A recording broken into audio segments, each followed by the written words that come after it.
Merab Dvalishvili's victory at UFC 306 tells us that a new era of fighters has officially arrived, the era of goofy cardio machines. How did it happen that in the world's best league, champions are fighters who swing at the air, awkwardly run around the octagon until they fall,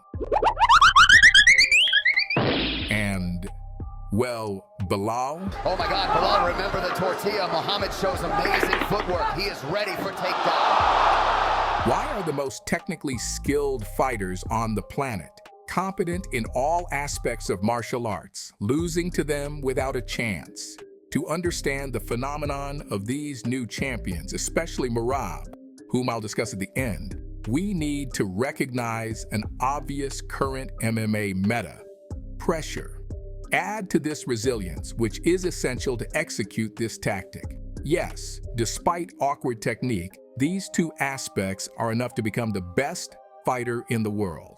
Let's go through the goofy-style champions in chronological order. The first champion from this unique school of martial arts was middleweight Dricus du Plessis. He made his name known to the world after a shocking win over Robert Whittaker, the best middleweight of the past 5 years after Adesanya. Many expected a technical beatdown from Robert, but instead they got a brutal knockout from Dricus. But how was such a technical fighter knocked out in just a round and a half? It all comes down to du Plessis' primary technique around which he builds his style: the goofy blitz. All of Dricus's offensive actions revolve around this strange rush toward the opponent. He always uses it at the start of the fight, first to press and second to study his opponent's reactions. When Dricus charges forward, he uses hand combinations, and the order of his strikes sometimes seems random. Sometimes it's a 1-2 hook, other times just a 2-1 or a series of hooks. He also charges forward with kicks to the body, head, and legs. But with kicks, he does something unique. He's the only UFC fighter who rushes forward and kicks not with the rear leg, but with the lead leg. And this is goofy genius. When you rush forward, the leg that will stop your movement is the lead leg. That's why most fighters use that leg to halt their momentum while striking with the rear leg or their hands. But du Plessis has learned to stop without using his lead leg, allowing him to kick with it. This is something even the best strikers in the world, like Adesanya, don't expect. And it's one reason why he looks so awkward when running or kicking. But the uniqueness of his goofy blitz doesn't stop there. After throwing a series of different attacks, Dricus studies his opponent's reactions, then throws a feint and changes up his attacks, or he fakes a rush, stops suddenly, and lands a strike. This is also why his coordination seems off. Take Whittaker, for example. In the first round, he learned to close the distance when Dricus pressured, but he did it faster and more skillfully, winning the exchanges but losing the fight. Why? Because he exhausted himself, and du Plessis caught him with a simple feint. First, he faked the blitz, to which Whittaker responded with a left hook, then landed a powerful jab, rushing into close distance, which dropped Robert. Interestingly, the only tough fight for Dricus was against Sean Strickland, another pressure fighter. But unlike du Plessis, Strickland's pressure is steady, working at a constant pace, which is why he also became champion after beating the classically technical Israel Adesanya. A similar matchup happened in welterweight, where the highly technical Leon Edwards defended his title against Bilal Muhammad, who also uses steady, constant pressure to win. But it is the strategy that makes Muhammad's pressure so effective, as seen in his most spectacular fight against the undefeated wrestler Sean Brady. Bilal used a brilliant game plan. He knew that even if he won the wrestling exchanges with Brady, he would tire, and by the later rounds, his pressure might decrease. Another factor to consider is that Sean is young and had never faced someone pressing him in striking before. This is the worst thing that can happen to a wrestler because attempting takedowns with your back to the cage is nearly impossible. Muhammad built his fight plan around this, deciding to fight standing up with constant pressure until he broke Brady. At first, it looked awkward and even a bit pitiful, but after a few minutes, Bilal's cardio kickboxing shadow boxing routine started to pay off. By the second round, the undefeated Sean Brady was battered and knocked out near the fence. Through his philosophy of constant, steady pressure, Bilal managed to claim the championship against the incredibly technical Leon Edwards. At first, Leon succeeded in countering Bilal's awkward rushes, but the pace never dropped. Over time, Edwards broke down mentally, as seen in his corner when he openly lashed out at his coach. Muhammad didn't let up, and in his usual fashion, almost lost the fight due to a cut in the last seconds. However, setting that aside, Muhammad mentally broke Edwards and took the title, much like the new bantamweight champion, Merab Dvalishvili, who, in a sense, can use blitz attacks for takedowns like Dricus du Plessis, and when necessary, apply steady pressure like Bilal Muhammad. Throughout his career, Merab became known as an uncompromising pressure machine, with several examples showcasing this clearly. We're going to watch the fight that sent the legendary Jose Aldo into retirement. What did Merab do that was so remarkable? Of course, he started the fight with heavy pressure, which is especially effective against Aldo, who is always known for tiring after the third round. But this fight is only 3 rounds, so what will Merab do? A failed attempt at a leg takedown, but Dvalishvili transitions to a clinch. As soon as Dvalishvili tries to strike from the clinch, he immediately loses control and gets caught by a left hook on the exit. Merab lands a jab, and Aldo counters with a left hook. Merab throws another jab, but this time it's a feint to bait Aldo into throwing a hook, which Merab slips under for a takedown. Get used to this sequence because you're going to see it at least 10 more times. Again, the setup for a takedown, a real strike that makes the opponent react, followed by a feint that leads into a takedown.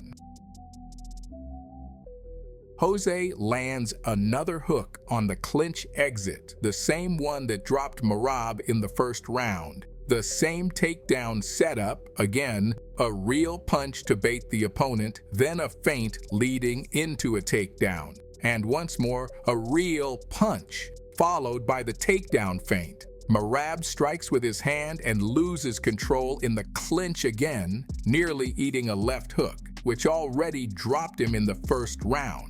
Yet again, the same setup for a takedown. Real strike. Feint, takedown. Aldo shows that at close range, Merab's feints don't work. He can simply stop everything with a knee, which works as a counter to both the strike and the takedown feint, making it a fatal move for Merab's plan. Aldo didn't think about whether the strike was a feint or real and immediately ducked to avoid a takedown, clinch, and prevent Merab from attacking. Aldo throws a jab to make Dvalishvili strike, followed by a feint and takedown. But Merab lands a low kick, followed by an overhand, which prevented Aldo's planned knee from working. It was an extremely close fight. In my opinion, it was an ideal candidate for a draw, but that night, Merab won. Now we'll see Dvalishvili's most dominant victory, the fight where he mentally broke Petr Yan. Merab fakes a couple of times and immediately goes for a takedown. Petr is known for his slow starts, needing time to study his opponent and catch the timing, which made the matchup with Dvalishvili twice as hard. That's why he missed the takedown and got lost after it. 2 feints and another shot at the legs. Yan gets flustered again, making a silly attempt at locking in a guillotine. A jab feint follows, and Merab goes for one of his signature single-leg takedowns, where the right hand is used as a straight strike.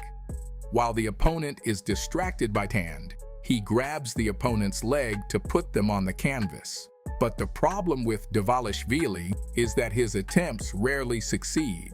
And when they do, the opponent hardly ever stays on the ground. Another feinting combination leads to a single leg attempt. Merab immediately realizes it's a failed attempt, so he tries a sweep. But as with much of Dvalishvili's execution, it was rather clumsy. The opponent stayed on his feet, but Merab used it as an opportunity to press his opponent against the cage. Dvalishvili throws a straight punch, followed by a feint for another straight. While Jan is thinking about that, his leg ends up in Merab's left hand, and the feinting straight controls his neck. This causes Petr to lower his torso to gain balance, but Dvalishvili cleverly grabs Jan in a guillotine. Now Petr has to defend his neck with his supporting hand, leaving him almost no ability to balance. Merab takes advantage and presses him against the cage. Coming out of the clinch, Merab adds an elbow to the head, which was a good strike and a way to protect himself from Jan's left hook on the exit. Jan mimics Merab, ducks as a feint, then goes for a takedown under Merab's counterhook. But unlike Dvalishvili, Petr succeeds with the takedown. However, since he executed his move at an angle, his balance was disrupted, and Merab took advantage to stay on top. Beyond Jan's butterfly guard, Merab couldn't advance and quickly lost the opportunity to keep Petr on the ground. That was the first round against Petr. Now let's look at the fifth and final round. Ideally, by the fifth round, Jan should have adapted to Merab's style, and Dvalishvili should be tired. A punch forces Jan to dodge, which Merab uses to grab him in a guillotine.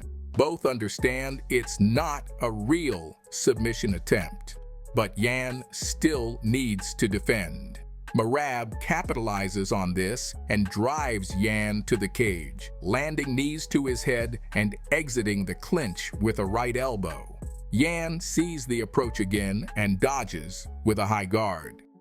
This time, Merab doesn't go for the guillotine, but lands an elbow to the head. Merab feints a low kick.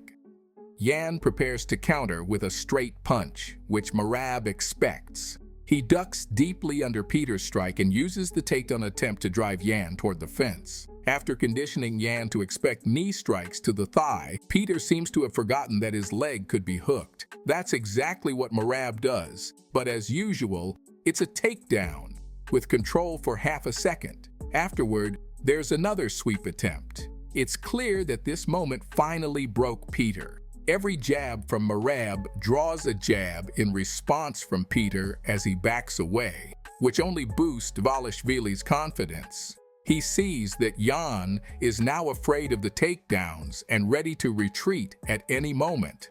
A classic takedown, a straight punch, and a grab for the lead leg. But Petr didn't even try to defend. He just fell, muttering, "Madam, prove, lama."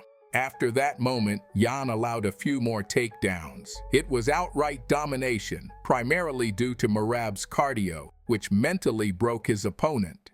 And finally, I'll analyze the fight against the intimidating, though declining, Marlon Moraes. From the first seconds of the fight, Moraes aimed to land powerful low kicks and counter Merab with a left hook. But the problem with the left hook was that Dvalishvili moves like a goblin with a motor strapped to his back. As a result, Marlon couldn't land the hook before being struck with a straight to the head. However, his solution was very interesting. Moraes decided to duck deeply when Merab started his combinations and resurfaced with a left hook. The first time he landed it decently on Dvalishvili, and the second time he knocked him down and essentially won the fight, if not for the good referee who noticed that Merab was still in the game and allowed him to fight back. The fight could have ended there, but seconds before the end of the first round, Dvalishvili turned the tide and almost finished his opponent on the ground. Time ran out, and he finished him in the second round. The key secret to Merab Dvalishvili's style is that he fights relentlessly. He wants to win more than his opponents, and nothing can stop him. That's why they call him the Machine. After seeing all of this, it's hard to believe that a striker who needs space, like O'Malley, will have anything to offer Merab. However, for his title fight, he changed tactics to prevent Sean O'Malley from landing shots on him, as Moraes and Cejudo had done. This time, knowing that his opponent expected leg takedowns, Dvalishvili moved a lot and stepped back, luring his opponent in. He aimed to perform takedowns on the counter and sometimes shadowboxed in front of O'Malley, baiting him to counterattack and fall into a takedown. In reality, this approach to the fight is more surprising than it seems, as he essentially abandoned what had made him undefeated for so long. Such faith in the game plan requires incredible self-confidence and calm. This was reflected in the fighter's heart rates during the fight, with Merab's always lower than Sean's, showcasing his cardio preparation and mental calm. By the end of the fight, Sean had figured out Merab's strategy, but it was already too late. Now, Dvalishvili is the new bantamweight champion and the poster child for the goofy cardio style. But what do you think? Who can stop these fighters? Oh, and yes, Alejandro Pantoja can also be attributed to the style, but who cares?